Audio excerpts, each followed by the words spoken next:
Hey, what's up guys? This is Anthony from Anthony's Customs, and for this review, we are looking at the SH Figuarts Dragon Ball Z Yamcha, which is a figure I have wanted since they started making this line, or at least since I started collecting it. I really wanted Tien and Yamcha to finish off the Z Fighters, and now we're finally able to at least start doing that. Tien should be out very soon, here in the States at least.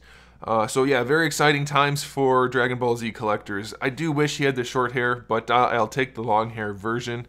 And it's a pretty solid figure, guys. I know there have been some complaints about it, and some people, they don't like some things about it. It's mostly okay, I think, though. So let's go ahead and get it off the stand and take a closer look. This guy stands just about 6 1/4 inches, which makes him just about 16 centimeters. Pretty well scaled with the other figures. And I know you're going to be curious about how it lines up with the other ones. So here's the Super Saiyan 3 Goku, and I have him out in particular because they have the same arms, which means that the Super Saiyan God Goku is a skinnier version, which means it is absolutely appropriate and everything is now good. I also want to point out the fact that Yamcha has a different skin tone, which I think is very cool. If I remember correctly, he's supposed to actually have slightly darker skin. Or it could just be that this Goku is powered up so he's got light skin. I don't know, but either way I like it. It gives a little bit of variety, a little more realism to the figures. He does share at least some of the same parts in the legs and the arms, and like there are a few little bits here and there, but he does have a lot of unique parts as well, so that's very good. I'm happy about that. I'm glad that they're not reusing things that they don't have to reuse, so that's very nice. As far as the paint goes on this guy, I don't see any shading on the skin. If it's there, it's very pale. There is shading throughout the orange, but it's just kind of brown shading, which isn't the best, unless they did that just so that you could make him look like he was dirty and beat up.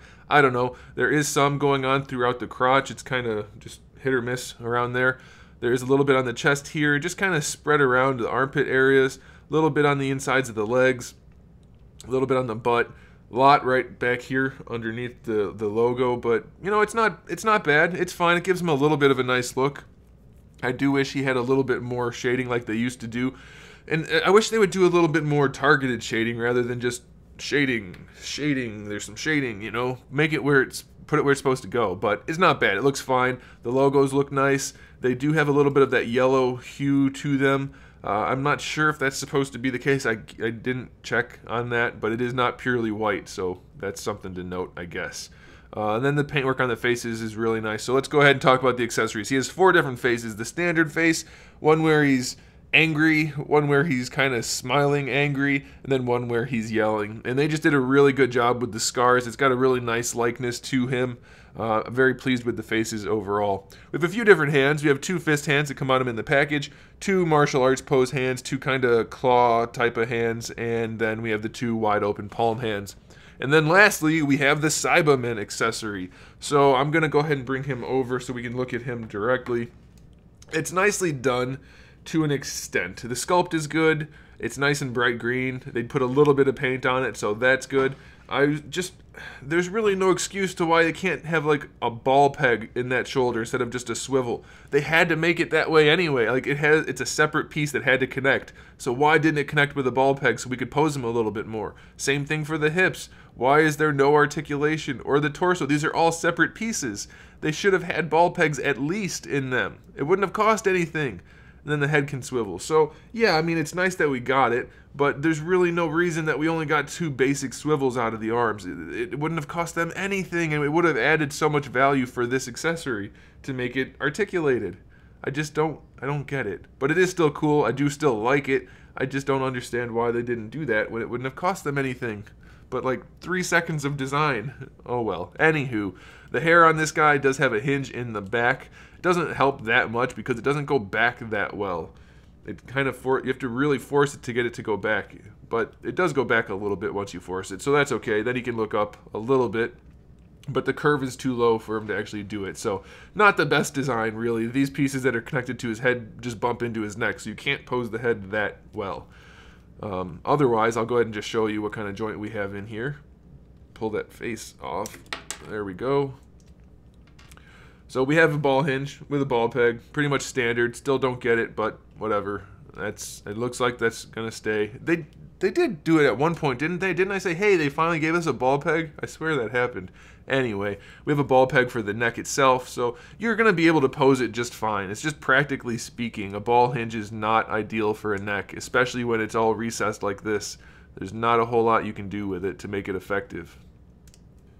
As far as the shoulders go, it's nothing new at this point. We have the butterfly joint in there with the ball peg on top of it, so the arms move around nicely. These guys are on a little ball peg. I'm still hoping we kind of come up with a better design for this, kind of like what they did for the figure eyes, where this is like one solid thing rather than just like a half circle. It'd be a full circle that hides everything. That would be better, but it's still functional. We still have our hinge, decent range out of the arms. Nothing too impressive, but it's fine. No issues. Bicep swivel, double jointed elbows, ball hinge wrists. You know, it's all pretty much standard at this point. Wrists are still minimally articulated. The torso, it does have a hinged ball peg, so you can pick him up a lot and just destroy his proportions and lean him forward a little bit more. Or you could just leave him down and you can still lean him around a little bit. Side to side, it's not the best, but it's there. Full rotation. I really like that they put a swivel on that belt. That's really nice. Hips, not the best range, but they're there. They're functional. They go all the way forward. They do kick out to the side a little bit, but good range nonetheless. All the way back. You do have your thigh swivel. It's pretty much the same as, you know, all the new versions of Goku. Double jointed knee, still, I don't like that. It's better than it used to be, but there's no reason it's that ugly still. We have a perfectly good example of a single jointed baggy pants knee on multiple figures, and they came up with this ugly design instead. I don't get it. I don't get it at all. And then we still have these really awful double ball peg ankles, which just have no effective range. I mean, essentially nothing. And they could have easily just put a proper ball hinge in there. I don't understand why they're giving us crap ankles. And then we have a toe hinge, which is effective enough. So yeah, it's nothing special. It's I think it's appropriate for Yamcha. Now, don't get me wrong. I'm not on the bandwagon of hating Yamcha, but it's not a particularly nice figure. It's not as good as either of the Gokus, and I think that's about right. That's a fair assessment for Yamcha. He's fine. He's doing his best, but he's not quite there. So there you go, guys.